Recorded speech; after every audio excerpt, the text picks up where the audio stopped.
Prior to the beginning of the Second World War, the communist movement was following a line of cooperation with so-called progressive and anti-fascist forces. Popular frontism and collective security were the tactics that Moscow saw best fit to combat the looming fascist threat in the mid to late 1930s. Communist parties across the globe, thus, made efforts to cooperate with whatever progressive forces had existed in the respective country. The KPJ before Tito, as we have discussed, was following the Popular Front line as well, and they would continue to do so during his reign as party leader, but in a somewhat twisted manner. Tito, a longtime leftist, had a more radical view on the relationship between the communists and the Yugoslav state. He charged that the reactionary bourgeoisie could in no way be trusted with the defense of the nation against the fascist onslaught. The only possible means to defend the people, Tito argued, was with the establishment of a people's government. This was effectively a call for revolution, and it flew right in the face of Comintern policy, at least in March of 1939. Swain writes, Lovro Kuhar, still the party's agent in Paris, was contacted by Dimitrov on May 1st, 1939, and told there is an issue which only Tito could discuss, and which necessitated his immediate presence in Moscow, no doubt suspecting the true issues involved. But resorting to the tried tactic of disingenuity and procrastination, Tito wrote to Dimitrov on June 20th, 1939, asking for comments on the party's March statement on defense. Tito asked for an extension of his period abroad, but by August, it was clear that he could delay his visit to Moscow no longer. There, it became clear he was to face the charge of Trotskyism. However, by the time he arrived in Moscow, the international situation had changed completely. The Nazi-Soviet Pact had been signed on August 23rd, and the Second World War began with the German invasion of Poland on September 1st. In March 1939, Tito's talk of a people's government had contradicted the Soviet ambitions for collective security agreements with the governments of Eastern Europe. By September, collective security was a thing of the past, and the Comintern had adopted a new revolutionary rhetoric. Popular fronts from above, through alliance with socialists, were suddenly anathema. Only popular fronts from below could be considered. Tito's views on the elections of December 1938 were close to just such a view, and his talk of a people's government fitted the new mood. When the Nazis invaded Poland in 1939, the Yugoslav government was quick to declare its neutrality.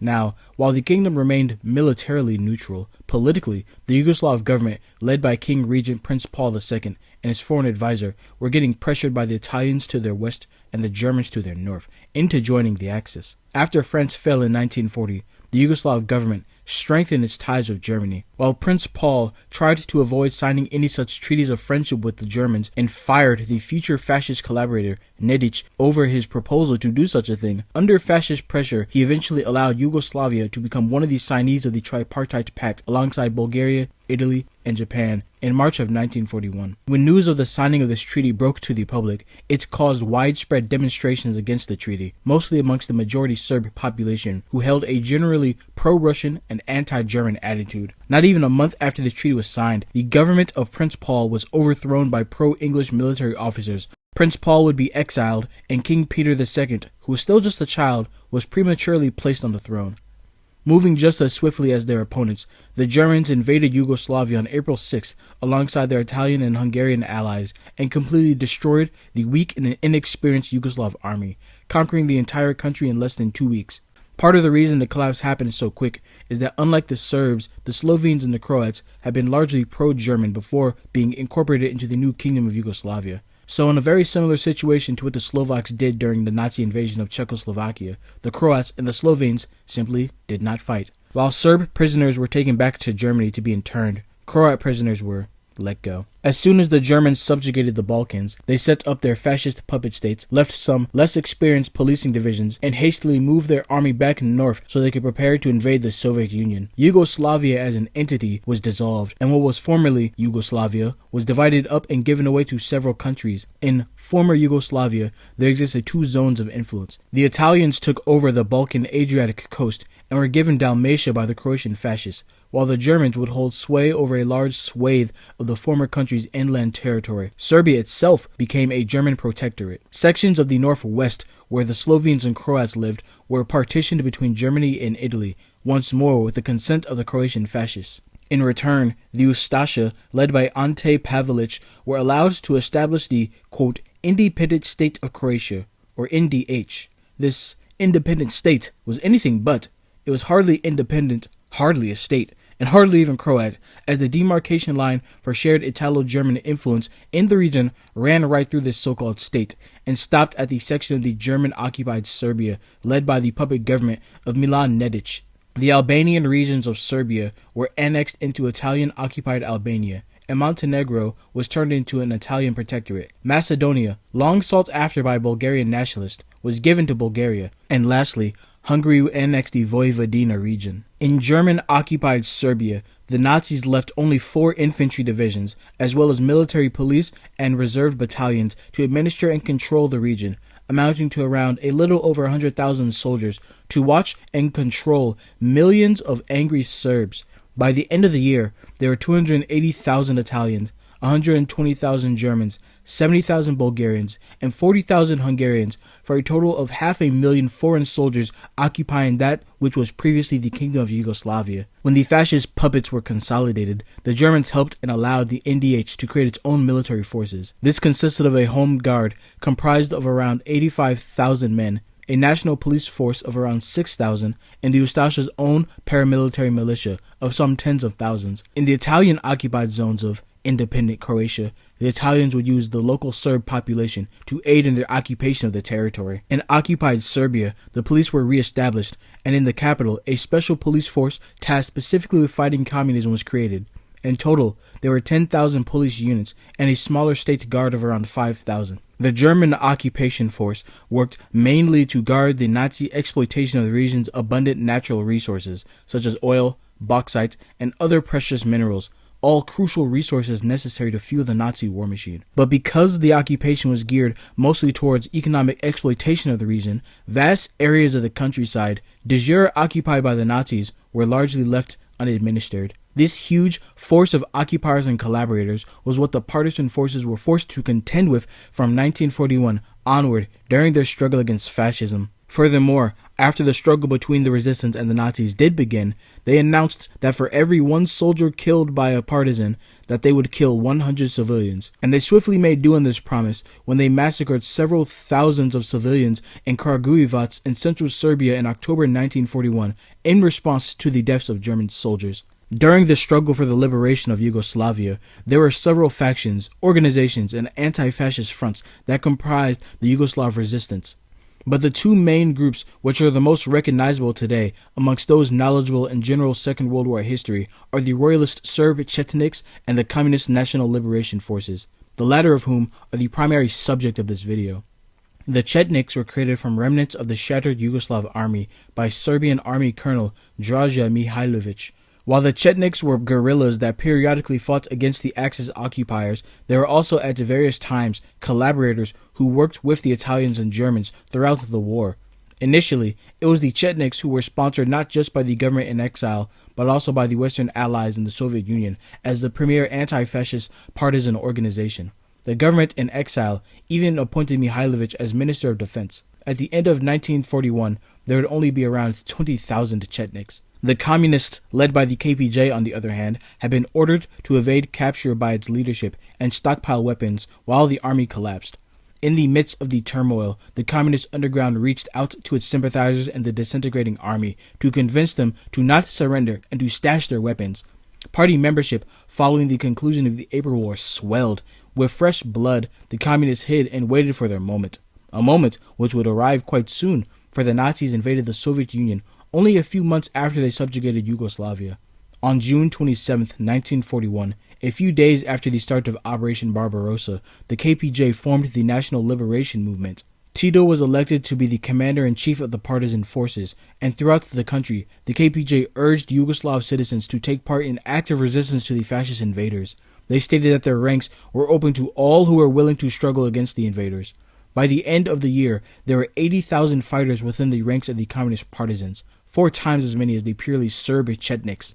The partisan struggle, despite incorporating into its ranks civilian fighters completely unfamiliar with combat or military discipline, evolved into a movement of highly organized volunteers operating along a standard military command structure. As the war developed, partisans were placed into brigades, battalions, detachments, and companies, fighting practically like a proper military in an organized but highly unconventional guerrilla war. As the war developed, the partisan bands would progressively take up the appearance of a proper army, but in the early stages of the fight, partisan fighters did not even have a standard uniform or weapon. Members of partisan detachments in the early years were wearing various types of clothing, such as regular civilian wear or even former military attire. But day by day and year by year, the communist-aligned Yugoslav Partisan became a clearer, more formalized entity with its own distinctive look. In September 1941, it was ordered that each soldier within their ranks would sew in an anti-fascist red star onto their caps. While in China, they had the Mao suit. In Yugoslavia, they had the Tito cap, which became a defining image of the Yugoslav partisan. By the beginning of 1945, after 4 years of fighting, the Yugoslav partisans had become the Yugoslav army and numbered almost 1 million. After years of struggle,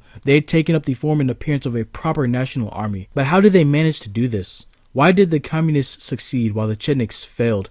How did they defeat the fascists? And what were the objectives of Tito and the KPJ during the war? First, we should recognize how the communists were able to amass such a large number of supporters in the first place. It must be understood again that there were numerous groups of varying political opinions that struggled against the fascist invaders. It was not just the Communist Party of Yugoslavia, and even within the partisan forces, not everyone who joined did so because they had been convinced of communist rhetoric. But once more, it is important to recognize that the communists were not the only anti-fascist force in Yugoslavia, but simply one of its components that eventually became the dominant and primary organizing force of the movement. To give but one example of this, when the communists created their first partisan detachment cell in the Kopaonik mountain range, of the 60 people who arrived to join, only 6 were communists. Examples like this are further demonstrated in Slovenia, where the partisan movement itself operated as a popular front called the Osvobodilna Fronta, or Liberation Front. This coalition comprised communists, Christian socialists, the left wing of the Sokols, and various groupings of independent socialists joined together in anti-fascist struggle. It was not solely the communists on their own that comprised the partisan struggle.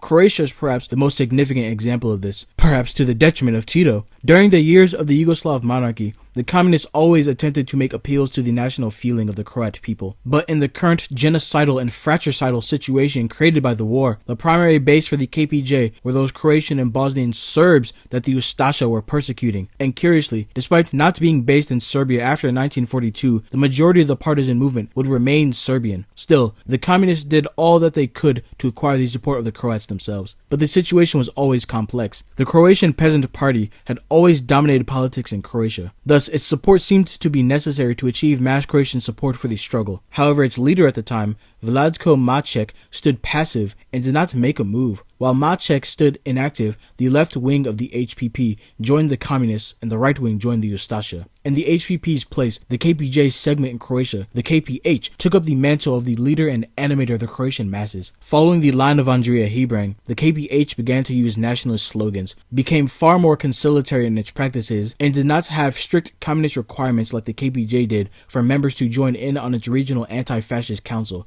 the ZANO. Hebrang would even go as far as to declare in a 1944 speech that the National Liberation Movement was not struggling for communism, but for freedom and democracy. With its strategy, the KPH did manage to mobilize popular Croatian support against the Ustaše. They did so by operating a big tent organization that managed to include both supporters of the Croatian Peasant Party and the Serb Independence Democratic Party. The nationalist sloganeering of the KPH was more in line with what the Comintern desired, but it went far against the wishes of Tito and the KPJ Politburo. While the KPH was working side by side with other Croatian opposition forces, allowing them even to operate their own newspaper, the KPJ instead would acquire a political monopoly on anti-fascism and practically control the entire left-wing partisan movement. Even if the fighters within the ranks of the partisans did not explicitly identify as communists, they were basically fighting under communist slogans and for communist objectives. In 1943, after the Christian socialists of the Osvobodilna Fronta were becoming the dominant force in Slovenia, they were forced to sign a secret document, the so-called Dolomite Agreement, with the communists that declared their complete recognition that the communists held the leading role in the anti-fascist struggle. The KPJ, therefore, had essentially created a mass movement that was in bed with communism, despite not being communist. Even when Tito's partisans were not communists, they were still communists. To really put it into perspective, elements of Tito's partisans who never had anything to do with communism, or perhaps even staunch Catholics, were now writing poems about Marx and singing songs about the greatness of Stalin, the great anti-fascist and his greatest warrior in Yugoslavia, Josip Broz Tito. Regardless of who joined the resistance and why, the occupation itself caused fertile breeding ground for discontented people to make their way to the partisan movement. The Germans bombed Belgrade and plundered Yugoslavia of its resources, just as they had in other occupied nations to fuel their parasitic war economy. The Serbian majority already had a natural inclination to despise the Germans, and the actions of the Nazis in occupied Serbia only encouraged further resistance.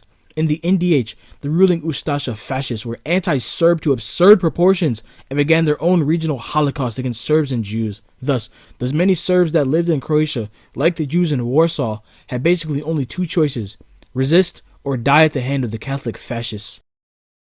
When it came to actual recruitment to the cause, the communists had a major advantage in that pre-war their party was the only one which was not regional. It was not Serb, Croat, or Slovene. It was an all-Yugoslav entity that sought to unite everyone together. The KPJ-led partisan movement preached all throughout Yugoslavia the slogan, brotherhood and unity, bratstvo I jedinstvo, and it was together, as brothers, that they would all fight, for the fascists were a threat to everyone. And as they fought and bled together, to one another they would say, Smrt fascizmu, sloboda narodu, death to fascism, freedom to the people. These were the popular slogans of their movement. Curiously, the partisan force wasn't just Yugoslav either, but also in a way international, since non-Slavs like Germans, Czechs, Hungarians, Italians, and other minority groups would join their ranks. Granted, some of these units, like the German Ernst Thälmann unit, did not fight and served only as propaganda pieces for the partisans.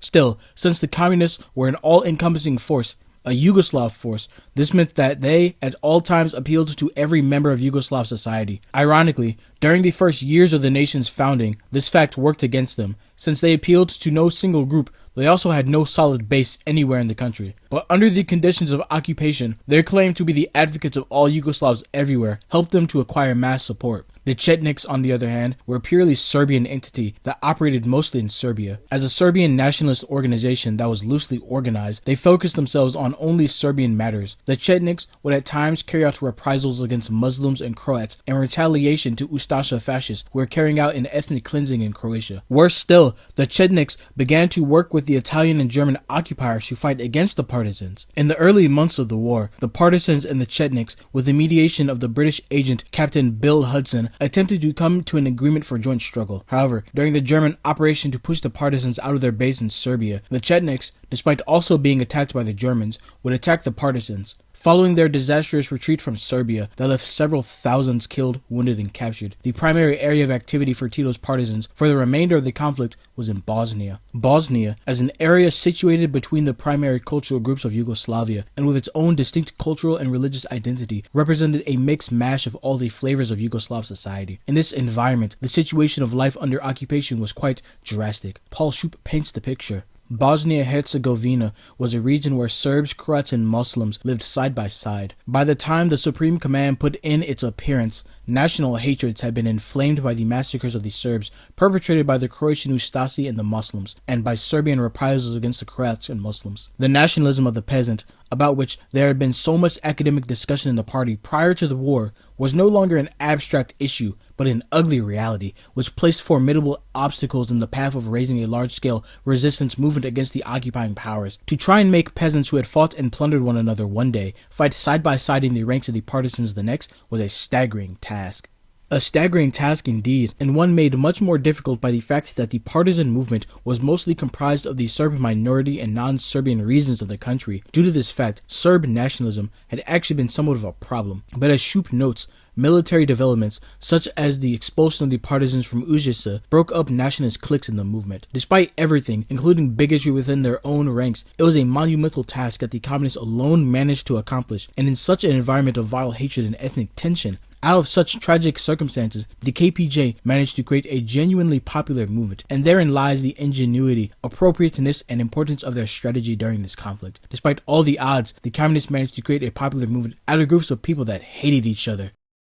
In the recruitment process, much of the work done to recruit new members was done on the local level and in the people's committees. The communists had had illegal operations since their organization's inception. Because of this, they had a well-connected and experienced network that was able to keep contact amongst their agents, as well as their sympathizers and other progressives, whom then were able to further connect the communist nucleus with a base of potential recruits. Many recruits, as we have demonstrated already, had enough reasons to join and did so of their own volition, but with every village liberated by the partisan detachments, a new source of recruits opened up, and many more disgruntled Yugoslavs would attempt to join. And with each success, the partisan movement would grow. By 1942, the partisans began to evolve from small units into larger military subdivisions, such as battalions and brigades. As the movement grew, the communists would diversify the ethnic makeup of the various battalions operating around the country. Multi-ethnic units were established. If one unit had a majority of this or that ethnic group, then more of another would be added to balance out its ethnic composition. One of the main brigades in the partisan army even had over 100 Italians who had previously been occupiers join its ranks. After Mussolini's regime fell in 1943, so many Italians joined the partisans that they managed to create 19 brigades out of them. I'll recap and summarize all of this once more with a quote from Harold Lidahl, who puts the situation together perfectly.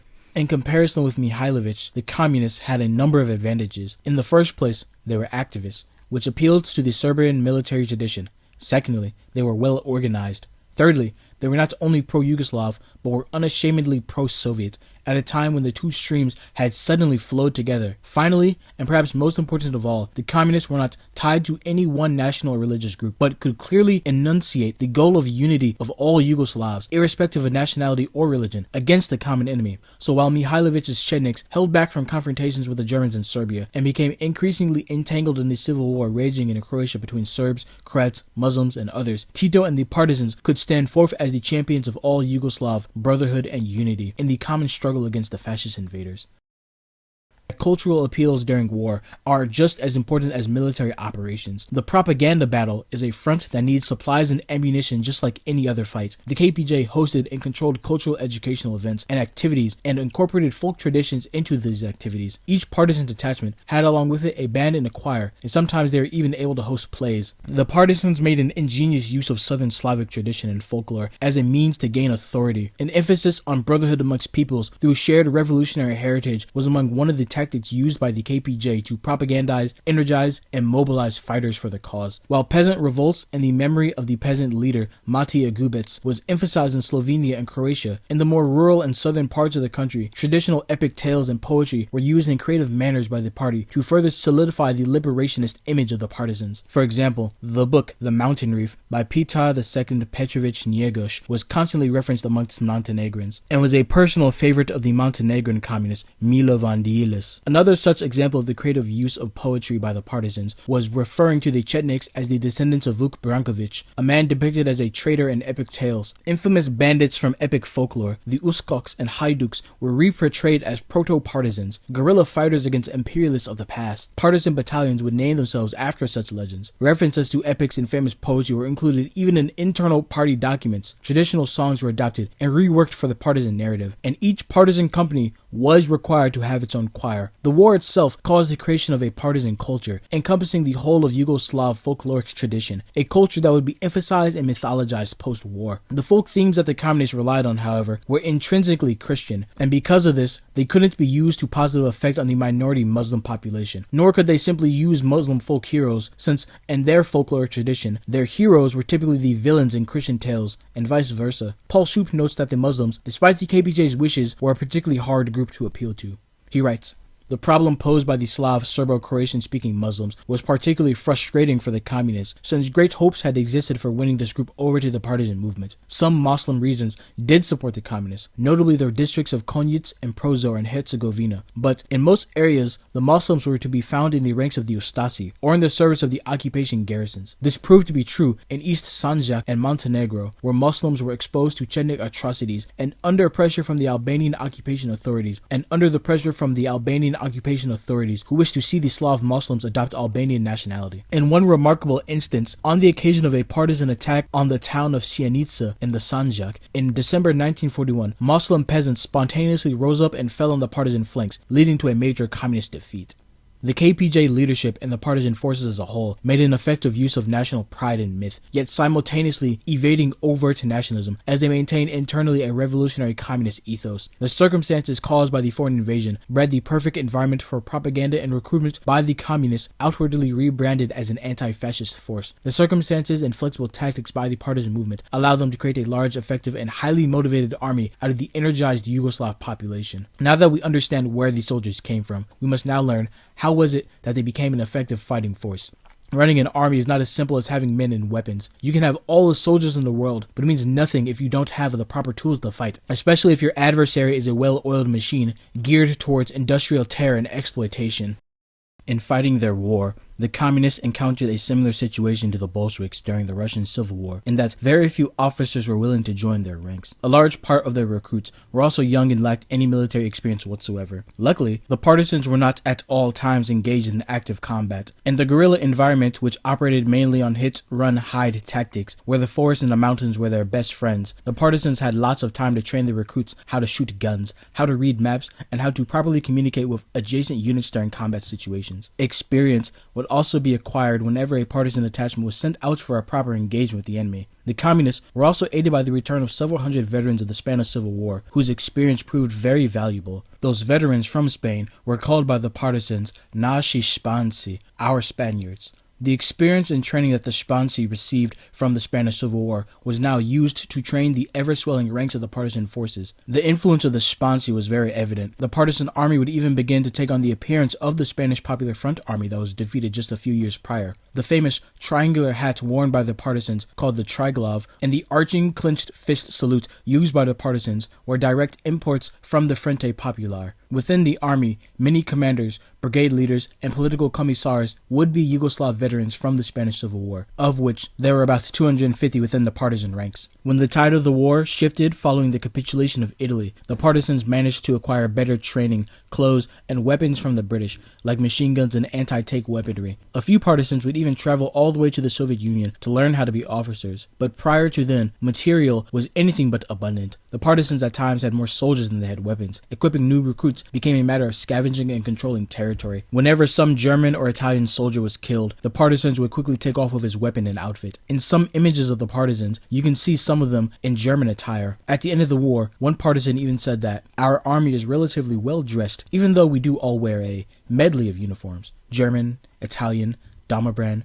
British, and other uniforms and civilian clothing. From the way our army is dressed, one can see its origins and the way it was created." The partisans received far more Allied help by 1943 and 1944 as a result of Mussolini's fall. They received not just Allied supplies and weaponry, but also air support. Moving quickly, the partisans entered former Italian fascist occupied territories before the Germans could take the bounty of abandoned Italian armaments. They seized upon it for themselves and disarmed the remaining Italian forces residing there. But before the partisans would be showered with all this foreign support, they had to make do with whatever they could steal. At one point, early in the war, some partisans even managed to capture a German tank. Of all the issues regarding supplies, clothing was perhaps the most important. A lack of shoes caused serious issues for partisan forces, especially during the winter. And for soldiers who were always on the move, this issue never ceased to be one. The war was never easy, and the partisans faced destruction on numerous occasions. They were often forced to retreat and had their bases destroyed several times. However, they were determined to struggle and determined to win. As Mao and the Chinese communists had their long march, the partisans made several marches throughout Yugoslavia. In fact, Tito had read Edgar Snow's account of the Chinese communists, the book Red Star over China, and became inspired by the tenacity of his Chinese counterparts. The most important escape made by the partisans was Tito's journey from Montenegro to Bihać in summer of 1942. But one of Tito's most masterful displays of leadership and tactical skill was during the German Operation Case White, or the Battle of Neretva, in the spring of 1943, when the partisans managed to escape encirclement from a combined Italo-German and Chetnik offensive set on destroying them.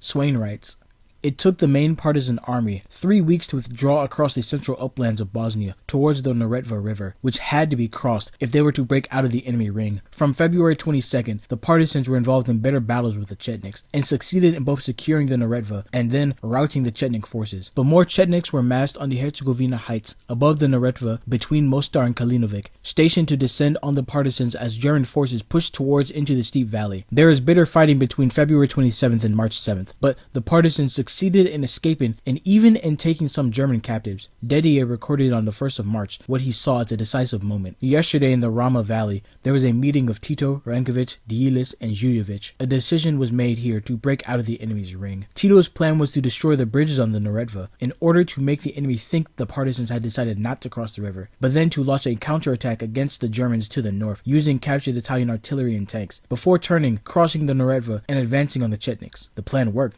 A wooden structure was quickly strapped to a destroyed railway bridge to enable the partisans to make their unexpected crossing, and the Chetniks were routed.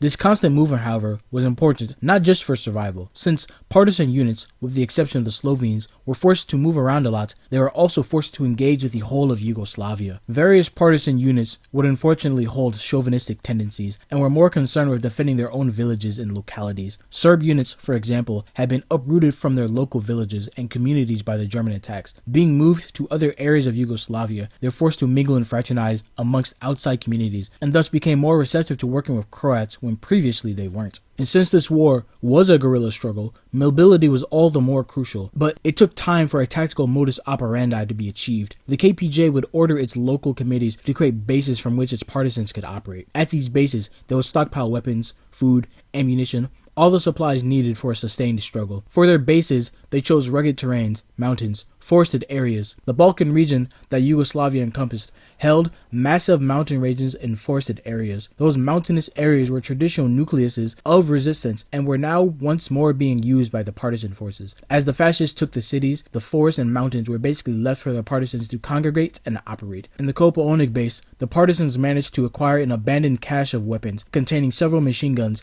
dozens of rifles, and 100 grenades. The first large-scale attack by the partisans occurred on August 16th in 1941, and it was of a different nature to later partisan strategy. They planned on taking several towns and a railway in Bosnia. 1,000 partisans, organized into 100-man detachments, were armed with both military-grade and hunting rifles. To appear even larger than they were, peasants armed with pitchforks were added to the mix. At the end of the operation, the partisans managed to capture 2 of their 3 objectives and acquired a few more machine guns, 100 more light weapons, and several boxes of ammunition. But just as they were consolidating their gains, the occupiers would counterattack and took back everything that the partisans captured. Then, afterwards, they carried out reprisals against the local population. In light of this failure, the party began planning another uprising in Montenegro. Here, however, the number of fighters swelled to 15,000, and they quickly overran the 2,000-man Italian garrison and completely liberated the region. The communists involved in this uprising, led by Kidric and Dilis, jumped the gun, however, by proclaiming a Soviet republic out of the liberated territory, then embarking upon a purge of political opponents and so-called class enemies, thus as a result weakening the revolt and making it susceptible to counterattack. Because they destabilized their own movement, this success was short-lived. When the counterattack occurred, thousands of people fell victim to the subsequent reprisals, and the disaffected local populace turned away from the communists for their overzealous excesses. From these failures, it became clear to the KPJ that these mass uprisings did not work, and that premature implementation of the class program was foolish. The partisans then continued forward with only small but coordinated actions against the occupiers from their bases. The partisans sought to connect themselves to the people. They managed to incorporate themselves into the villages around Yugoslavia. In various villages, they set up organs of local self-government, popular autonomy, and democracy. The so-called People's Liberation Committees, according to Tito, were, quote, a transitional form to the future people's power which the people will establish after liberation. Any village that took in partisans did so at its own risk, because if they were caught harboring any fighters, it meant the total destruction of that village. Partisans living in the village would sleep, eat, and live with the villagers. They'd work alongside them as if they were from the village themselves. In fact, since most of the partisans were of peasant background, many were already experienced farmers themselves. However, the difficulties of fighting a partisan war while also administrating local government made themselves apparent. Unlike during the Russian Civil War, the economy in Yugoslavia did not completely collapse. The People's Liberation Committees, as governing organs, were responsible for all issues related to social and economic life wherever they ruled. The committees were responsible for tax collection as well as wage distribution. They controlled local industries like small handicrafts workshops, bakeries, and mills, while large factories and medical facilities were appropriated for military use. Basic tasks regarding healthcare, such as providing clean water and exterminating lice, were also provided by the committees. Wherever they operated, it was the task of the local committees to organize the rebuilding of destroyed villages, the repair of damaged industries, and the restoration of agriculture. And while debts were cancelled for the peasants, the communists needed to walk a fine line of acquiring enough food through taxes in kind to feed their soldiers, while also having enough to feed the poor peasants, while also not antagonizing the well-to-do peasants who were in fact major contributors to the struggle. In their committees, they often emphasized that it was a peasant's patriotic duty to keep prices low for the sake of the war. One similarity in relation to the Russian Revolution, but also a similarity that highlights a difference, was the fact that the partisan struggle in Yugoslavia was largely peasant-based, and a mass of peasants would enter into the ranks of the army and the KPJ party leadership further down the line. At the war's end, of the 17 million inhabitants of Yugoslavia, only 500,000 or 3% were of proletarian background. And considering what we know about Yugoslavia, this proletarian element would have been concentrated mostly in the country's northern regions. Thus, unlike the Russian Revolution, which operated out of the cities of the north, where the proletariat resided, the Yugoslav partisans, like the Chinese communists, operated in the countryside. Post-war, rural and underdeveloped Montenegro would, according to Banats, be one of Yugoslavia's reddest regions, despite the total lack of a proletarian element. The traditions of local self-government and decentralization intrinsic in Yugoslav society also must be highlighted, as the partisans made effective use of their locally formed governing and administrative bodies. In Slovenia, the Popular Front created its own popular civilian-controlled government, which Susan Woodward referred to as the Slovene model. She writes, "The front insisted on civilian control of all economic matters by local councils independent of military commanders, and it distributed circulars throughout the war to propagandize the maximum local and popular initiative. The social element of Slovene economic policies lay in the character of the committee's fund. Beginning in October 1941 with a people's tax and a freedom bond, the front chose to finance the war effort and social assistance in a way that would also affect a more egalitarian distribution of wealth in the population. It replaced the host of pre-war taxes with a single progressive tax on incomes and gave citizens the option of voluntary contributions to the war effort by purchasing shares in the bond. People could also contribute their labor. To bring all arable land under cultivation and maximize production, the committees organized the free civilian population into volunteer collective labor teams to aid peasant producers. By April 1942, the front had instructed economic commissions and local committees to assume management of all land that was abandoned or that belonged to enemies or estate owners accused of collaborating with the enemy, and then to lease this land gratis to those willing to work it. In November, it declared this property to be under public ownership, while reiterating the inviolability of private property once communal needs were met. The Yugoslav struggle unified several strata of society and broke down previously existing national, religious, and social barriers. The role of women in this war therefore must also be emphasized. As communists and social revolutionaries, the partisans sought to incorporate women as active fighters, not just against the fascist occupier, but as fighters for their own liberation. Batinic notes crucially that the communists were the only military faction in the war that advocated for women's rights and gender equality, and the only group which successfully mobilized and incorporated women into its ranks. War, as we all know, is as much about logistics, production, and supply as it is about combat. If your center is compromised, then regardless of your determination and compatibility, you cannot fight. Traditional male roles were left vacant by the war. The male population was swallowed up by recruiters for various factions. As a result, it fell to women to operate in these roles. For the partisans, women played an important role in the rear as caretakers, nurses, and laborers, but the communists did not just relegate women to support roles. No, partisan women would also engage in active combat. At any moment, 1/5 of a given communist unit could be comprised of female fighters. According to Jelena Batinic, the communists understood from the very beginning the necessary role women would play in the coming struggle, and quickly sought about recruiting them. In August 1941, the first women's conference organized by the partisans was held in Drvar in Bosnia. At this conference, the communists urged for women to take on supporting roles while men left to fight. According to Batinic, this conference was so successful that it led to similar conferences being set up in other areas of the country. The communist strategy of recruiting women into their ranks was not limited to the standard promises of gender equality and freedom.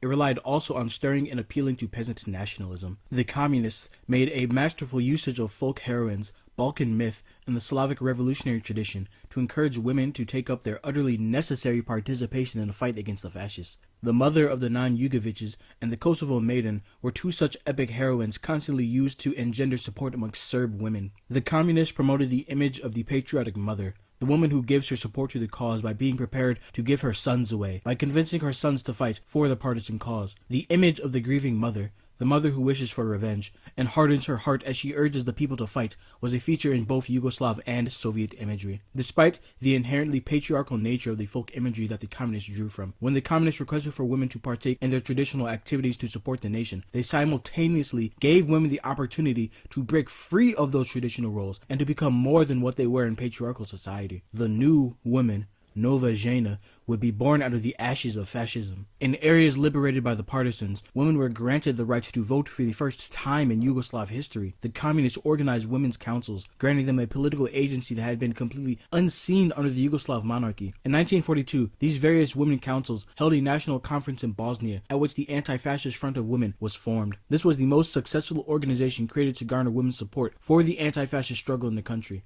Batinic writes, females recruited by the AFW were asked to contribute to the partisan struggle through an extension of their time-honored task within the family, household, and village communities. The organized women knitted socks and sweaters, nursed the wounded, collected food, medicine, and donations, laundered and mended soldiers' clothes, and offered shelter for partisan families and orphans. They peopled labor groups that carried provisions to the troops stationed in the woods. Throughout the medium of the AFW, the party put women's traditional skills and responsibilities in the service of a guerrilla army in a markedly modern way, on a mass scale that had no precedents or rivals in the region. The AFW was an original and unique wartime creation which thrived on a surprising blend of communist ideology, peasant mores, and feminist organizational experience. In the 4 years of conflict on the Yugoslav soil, it served as the backbone of the support system in the rear and proved indispensable to the partisan military. Besides functioning as an auxiliary of the army, the partisan women's organization had a revolutionary political mission to help transform the backward masses of Yugoslav, mostly peasant women, into equal and deserving citizens of the future socialist state.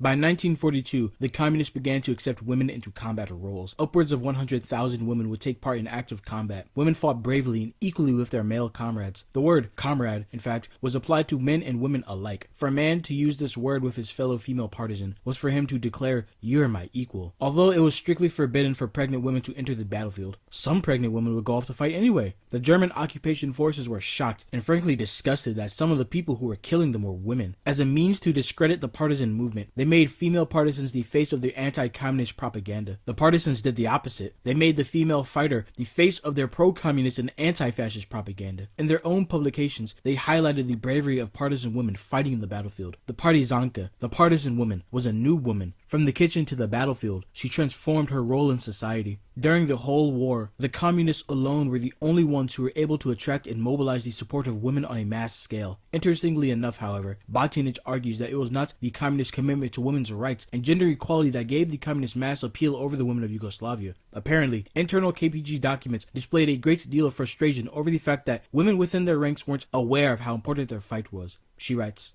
with the exception of pre-war communists, many women in the partisan movement not only knew or cared little about the forthcoming socialist world of gender equality, but also knew surprisingly little about the partisan leadership. New recruits often harbored misconceptions about the party. For example, one young female courier thought that the party, Partia in Serbo-Croatian, the gender of the noun is feminine, was a lovely woman from the Soviet Union. The pre-war female communists, on the other hand, who also occupied the leading positions in the movement and the AFW, had a clearer vision of their goals and role. Yet they saw the issue of gender equality situated within the context of social and revolutionary changes that were to be brought about by the CPY and had no feminist leanings whatsoever. Jansar Webster interviewed 19 of those women, and none cited the woman question as the reason for joining the party or the partisans. Indeed, Batinic determined that mass support from women came not from feminism, but instead when more patriotic themes utilizing folk imagery, such as Croatian peasant revolts and the legendary Battle of Kosovo, were adopted into the communist appeals for their support. In the second year of the war, the communists shifted their rhetoric from overt feminism to more traditional values, while still maintaining the emancipatory attitude of their proclamations. As a means of selling women's liberation to the more conservative strata of society,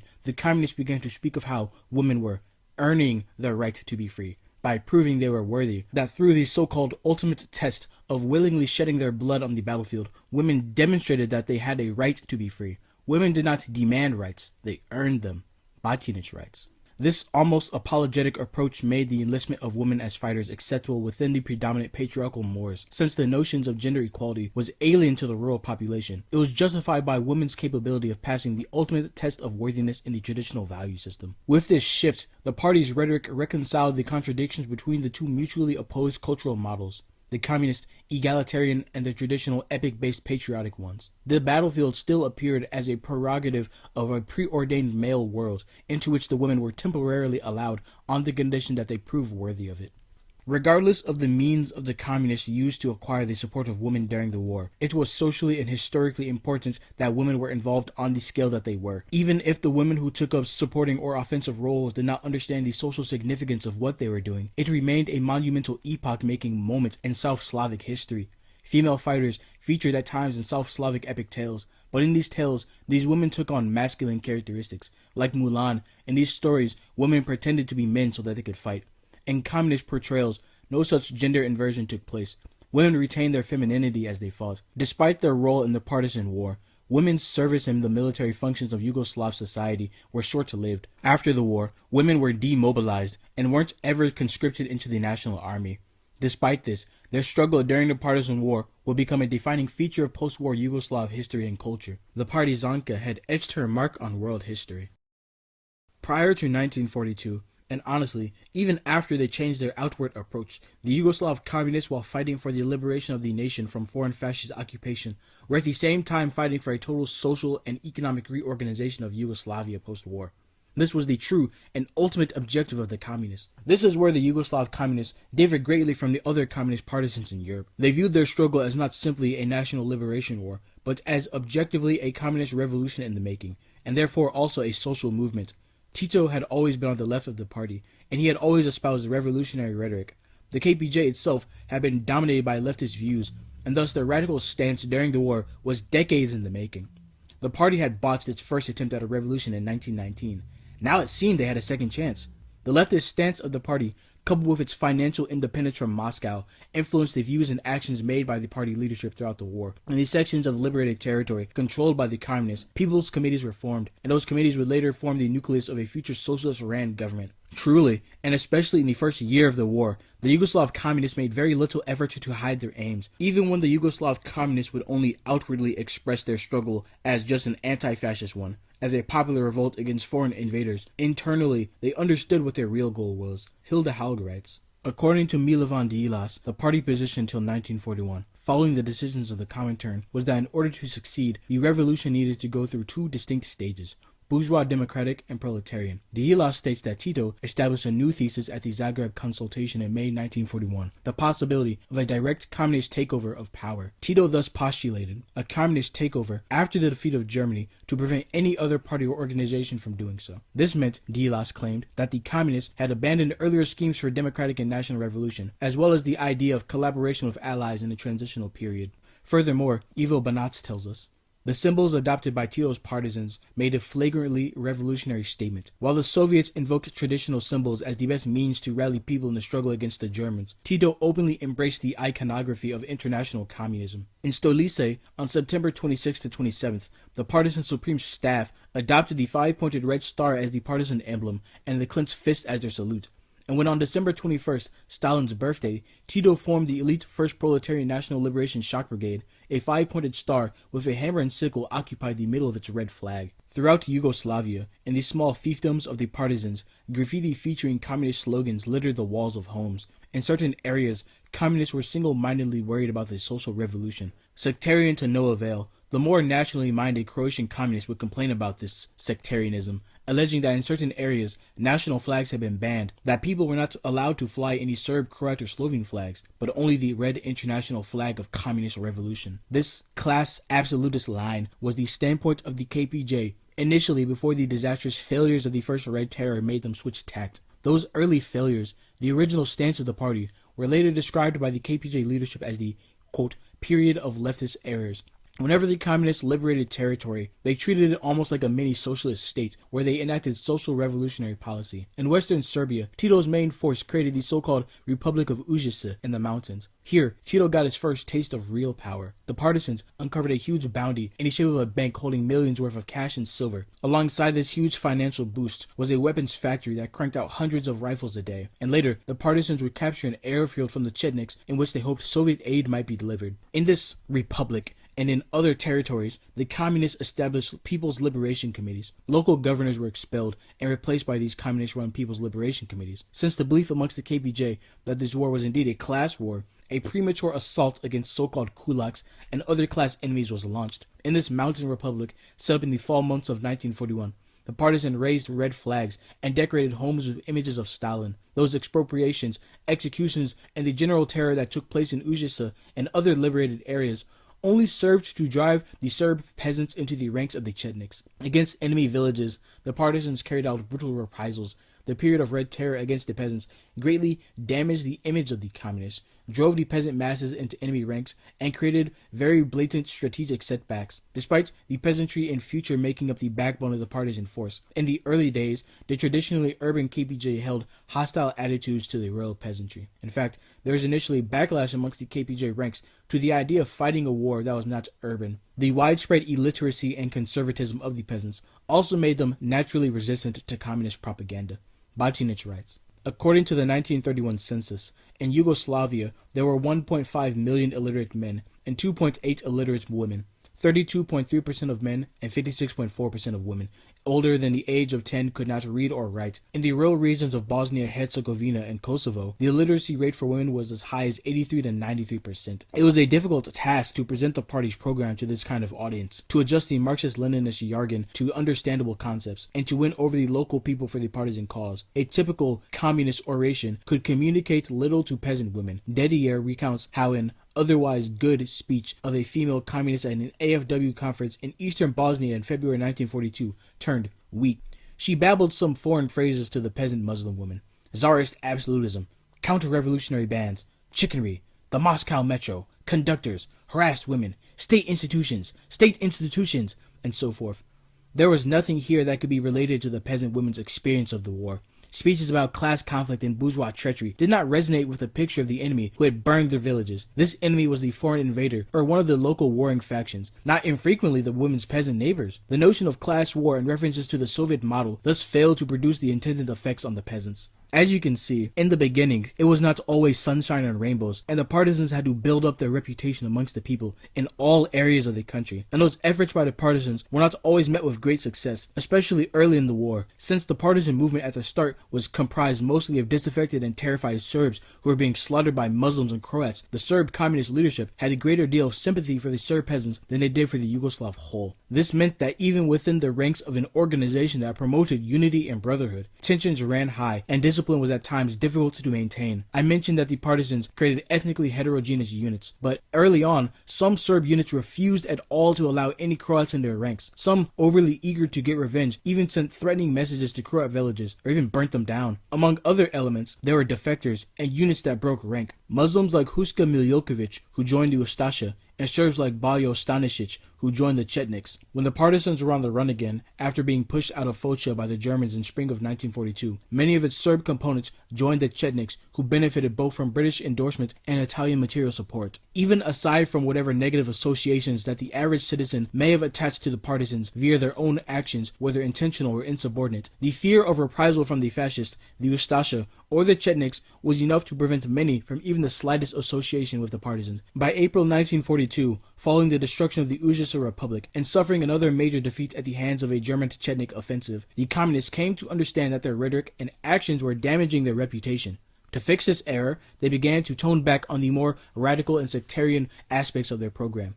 Even the far-left radical Deilis would say in a speech authorized by Tito, "We do not dare allow a class war to be foisted upon us. That is what the occupier wants. He wants to ruin us. We are leading, and we must lead a national liberation war." The partisans had learned their lesson from their previous failures. The executions, requisitions, and arrests ceased, and some peasants whom they had driven into the Chetnik hands soon abandoned them over the fact that the Chetniks wished to reinstate the old order. Swain writes that Deilis noted how, as if by agreement, the peasants, when reproached for having sided with the Chetniks, replied, "Well, you're not the way you used to be either." Even though changes were made eventually, because Tito had taken up an overtly communist standpoint, he came into conflict with the Comintern over strategy. Hilda Howard writes, the Comintern, in the person of Dimitrov, responded by reminding the Yugoslav communists that they were facing a people's liberation struggle, and not a proletarian revolution. Although Tito went some way towards addressing this by stressing that the partisan detachments were to be called People's Liberation Detachments, the communists ignored commentary instructions not to implement radical socialist policies. In addition, they made heavy use of symbolism from the international communist movement. This included putting the red five-pointed star on the caps of the partisans' uniforms, forming the proletarian brigade on Stalin's birthday, deciding to make the Yugoslav flag with an added red star the official flag of the People's Liberation Movement, and the use of the clenched fist salute. As Hilda Haug and Ivo Banats have written, and as you should already know, when the war shifted to the east, the USSR and the international communist movement stopped calling it an imperialist war. Instead, it was a patriotic war. A great patriotic war. The Soviets began to use more nationalist themes such as defense of the motherland, defense of Russia, and revenge against the barbaric Teuton, etc. The Comintern now told the international communist parties that their goals should be to fight for the restoration of the pre-war order, the restoration of democracy, and so on. However, Yugoslavia wasn't like the Soviet Union. Although the USSR was also multi-ethnic, the Russians, who made up the large majority of the Soviet Union, were very clearly the first among equals in its federation. Unlike in countries like France, calling for a return to the pre-war democratic order was not a positive slogan for the majority of the population in Yugoslavia. In Yugoslavia, using patriotic themes that called for the restoration of the Yugoslav state was tantamount to using Serb themes, and thus could not be used to the same effect to garner Albanian, Macedonian, Croat, or Slovene support. But after their initial disasters, the so-called leftist deviations, Tito made efforts to stick more closely to Stalin's method. Perjevets writes, in line with Grandpa's suggestions, Tito and his comrades opted for a new political line based on the Stalinist theory of a patriotic war. Stalin considered the war of Germany not in ideological terms, Nazism against Bolshevism, but in national ones, Germany against Russia. This made him critical of Tito's idea to use the war for national liberation as a tool for the social revolution, which was taking the fight into ideological waters. To prattle on about the world revolution, he said, only favors Hitler and damages the union of all anti-fascist forces. Therefore, the CC decided from then on it would stress the national liberation rather than class struggle. Naturally, this adherence to Moscow's directives did not imply a renunciation of the revolution, but only the recognition, for the time being, it was more opportune to stress the patriotic nature of the uprising. During the majority of the partisan war, the Soviets did not give the Yugoslav partisans military nor diplomatic support. The former because they feasibly couldn't, the latter because they didn't want to jeopardize in any way their alliance with the British. This seeming lack of care from the USSR greatly frustrated Tito and only served to fuel the increasingly independent decisions made on the part of him and the KPJ. In late 1942, the partisans formed the Anti-Fascist Council for the National Liberation of Yugoslavia, or the AVNAJ. The Soviets welcomed the creation of this entity. For several months prior, they requested that Tito, quote, strive to organize a national committee of support for the Yugoslav people's struggle for liberation, composed of prominent Serb, Croat, Montenegrin, and Slovene figures. But they also added that this National Liberation Council should not take on the appearance of a new Yugoslav government. They also advised to not make Tito the president of this council. The AVNAJ served to centralize the anti-fascist movement and proclaim itself as the only legitimate representative of the anti-fascist movement. This body dealt with all questions of social life. It formed departments that dealt with matters of religion, security, the economy, and social issues. It was for all intents and purposes a government, just without such a title. It would not be until the second session in late 1943 that it was decided that the future Yugoslav state would become a federal state. The AVNAJ then would be transformed into a supreme legislative body, thus taking on the role of a transitional government, a new government.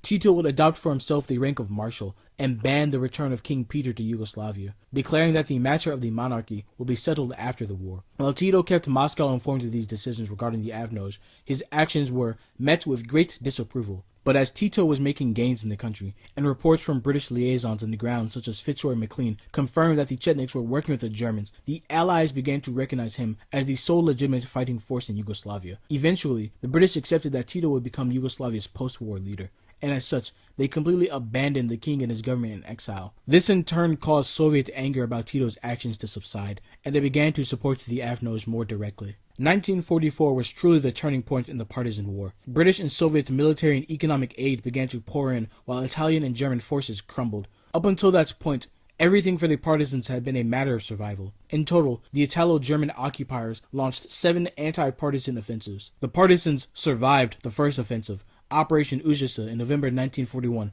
When they were pushed out of Serbia, they were able to escape into Bosnia. The partisans survived the second offensive that aimed to push them out of eastern Bosnia in January 1942, and they survived the subsequent third partisan offensive that took place in the spring of 1942.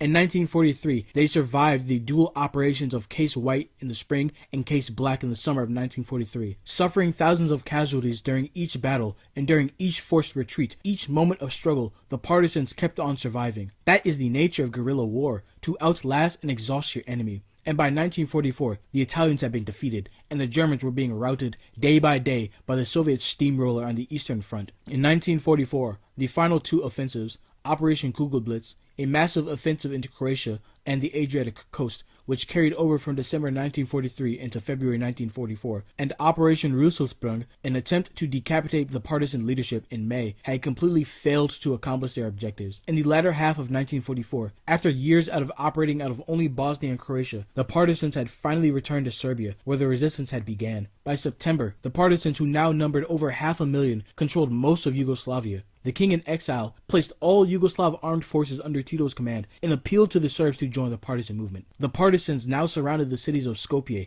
Zagreb, Ljubljana, Sarajevo, and they were within striking distance of Belgrade. In August, the fascist dictator in Romania had fallen, and the country had switched sides. The Red Army was now on track to enter into the Balkans. Everything was coming to a head.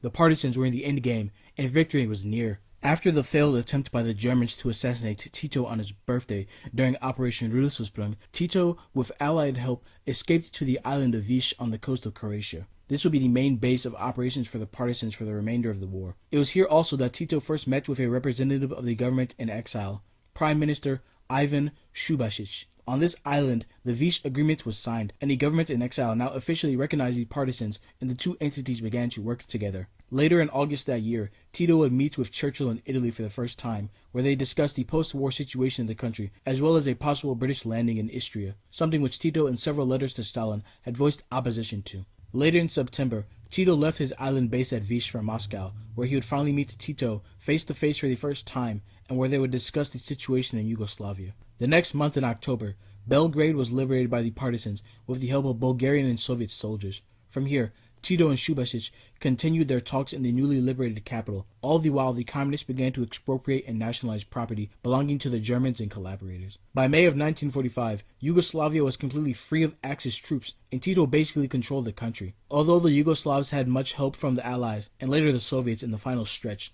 Yugoslavia is the only case where the partisans performed the lion's effort of the struggle, and by the end of the war, liberated itself and formed its own national army. The human cost of the war was high.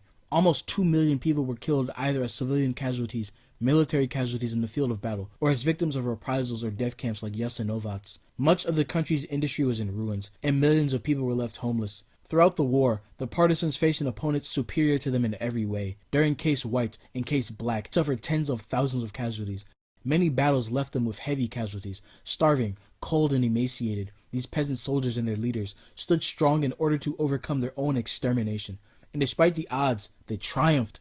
Because of this, there is a great deal of morale and hope for the future amongst the people, a people who struggled for 4 years almost entirely on their own. The Yugoslav Partisan War was the second and last successful European communist revolution of the 20th century, and led to the creation of the Socialist Federal Republic of Yugoslavia on November 29, 1945.